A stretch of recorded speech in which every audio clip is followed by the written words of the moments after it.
I was used like a slave in my father's house. I will cook, I will grind beans on stone mortar, and I will pepper. I was the cook. In fact, it got to a point I will cook food for my junior sisters, 2 girls. And when they finish eating, I will wash my father's car. They will use that car to carry my sister to school. We go to the same school, but I will trek most of the time to school.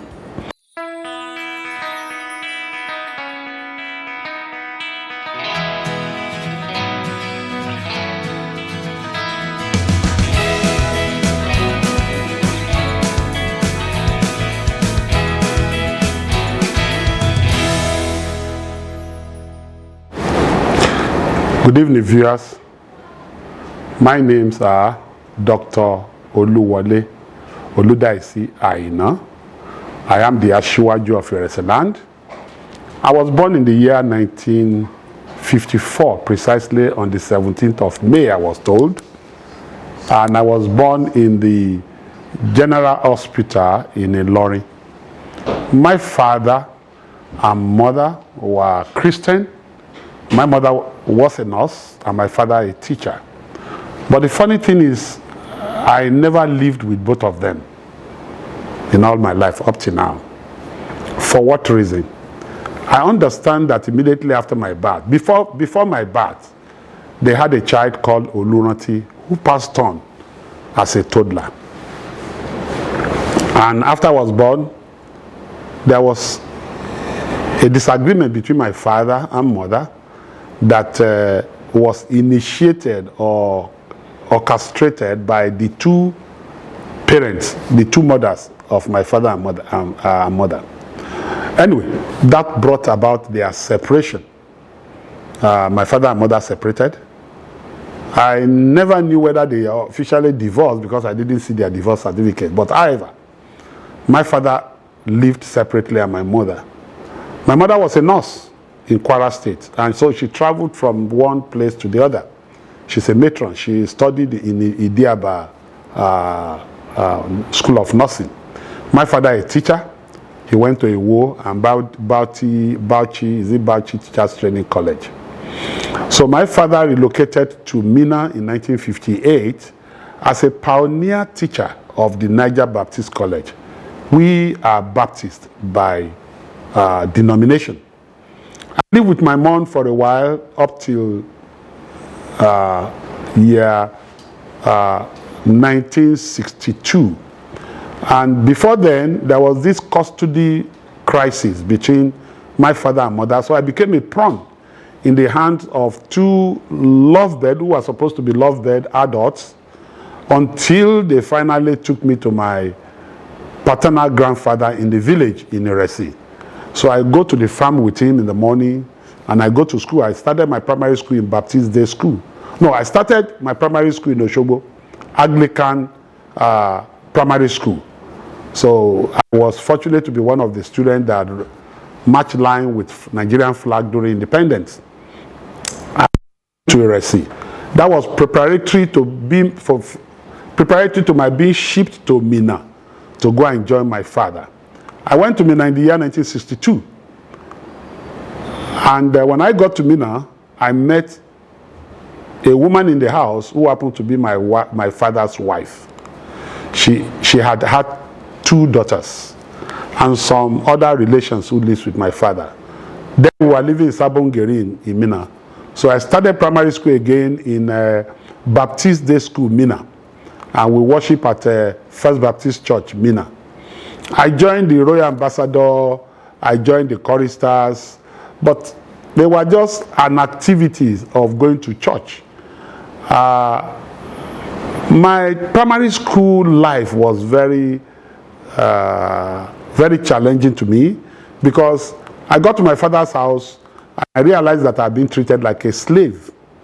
When my father moved to the official staff quarters of Niger Baptist College, Minna, along Boso Road, there are 3 quarters which the Baptists built. One was lived by the families of Adewales, my father at the middle, and the Moronfolas. They were all Baptists. And then the principal then was Mr. S.O. Lawale, late now, And I was accused of so many things. I was used like a slave in my father's house. I will cook, I will grind beans on stone mortar, and I will pepper. I was the cook. In fact, it got to a point I will cook food for my junior sisters, 2 girls. And when they finish eating, I will wash my father's car. They will use that car to carry my sister to school. We go to the same school, but I would trek most of the time to school.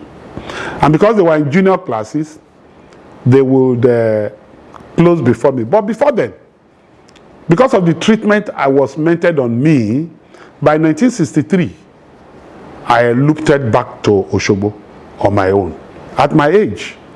And I believe that whatever comes up will go down. I went to the railway station and I joined the train. I joined the train to Oshogbo, and I went into the hands of my grandmother. My grandmother called my mom, and my mom came. When she saw me, she wept.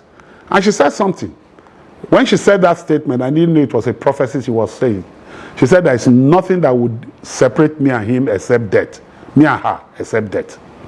Unfortunately, 1965, on the 25th of April, my mother passed on in Ado-Ekiti through childbirth.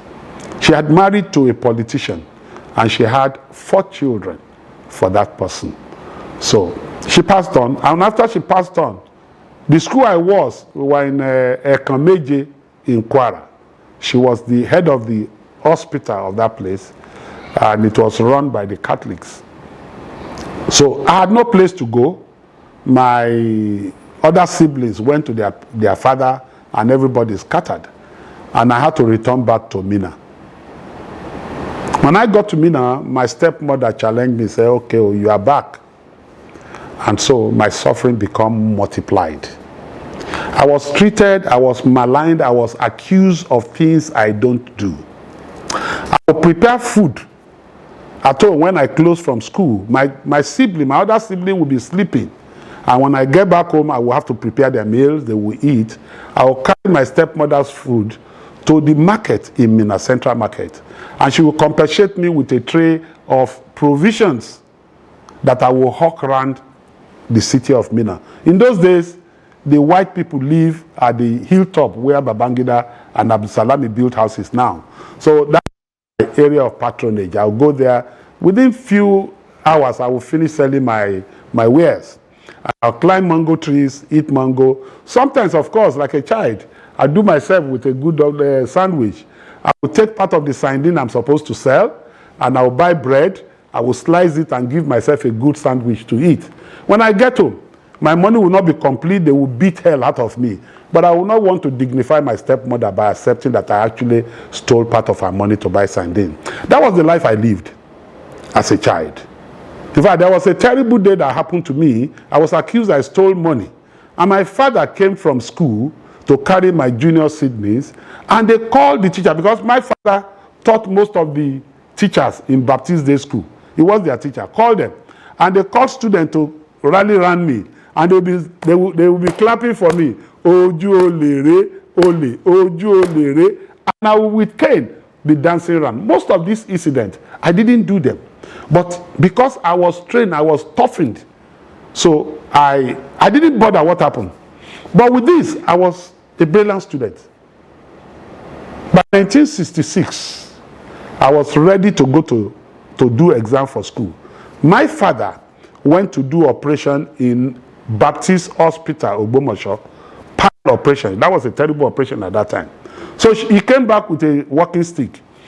And I was to go to Olivet High School, Oyo, for interview of Olivet. My stepmother refused to give me money. It was Mr. Lawale who gave me money to go. And when my father came back, my stepmother accused me of stealing her trinket, gold trinket. And out of that, my father asked me, I didn't steal, so I would lie to accept that I stole. And my father used that walking stick and banged on my head. I was told I passed on. And it was my stepmother, my paternal stepmother, that poured water on my head, and I was resurrected. But to fast forward, in 1996, my junior sister, my stepmother's daughter, confessed in our house that that gold trinket that I was accused of stealing, she was actually the one that stole them. And beloved, that was how I passed to 9 secondary school, but because I did excellently well at the Northern Common Entrance, I was given scholarship to go and do interview to federal government colleges. We did it in Kaduna. And through that interview, I was admitted to Federal Government College, Sokoto. I went to Federal Government College, Sokoto, 2 weeks late because my father would not let me go. It was a scholarship, but my father would not let me go. It was Mr. Morofola who challenged my father, Baba Fumilayo, why will you deny your only son to go to school? Before I went to school, I went to Sokoto. My life was miserable. I began to seek. I began to do all manners of things. By 1968, I took a decision. The war had started to go and join the Nigerian Army in the 44 Armed Forces Military Hospital. They refused to recruit me because of my height. And for 2 weeks of the training of those recruits. And as they were going to the east, I entered the vehicle that went with them. That was how I became a washerman to the Nigerian Army for 3 years until after the war. Thank you. Ladies and gentlemen, as you can see, we're introducing a new series. This will take several videos. The story of Asiwaju of Iresiland, Chief Daisy Aino, you will discover is very, very interesting. Already, you have seen signs of it. Bottom line, the stone that the builders rejected before our very eyes becomes the head of the corner. So it is that when God sets his eyes on you, even when you didn't know him, his finger will come into play in the circumstances of your life. Do know that the series we are bringing you are stories of people's adventure with God. You cannot walk with God and your life is ordinary. You are not going to hear an ordinary story. It will be a series of one intervention of heaven after another. Please subscribe to this channel so that whatever we shoot, whatever we upload, you are the first person to get it. Better still, please forward these clips to your friends. Let them hear that God is at work in the lives of ordinary people. He's a businessman. He's not a preacher, he's not a pastor, he's not a reverend, but he's telling you what God did in his life. You will see God is a miracle working God. Thank you very much. God bless you.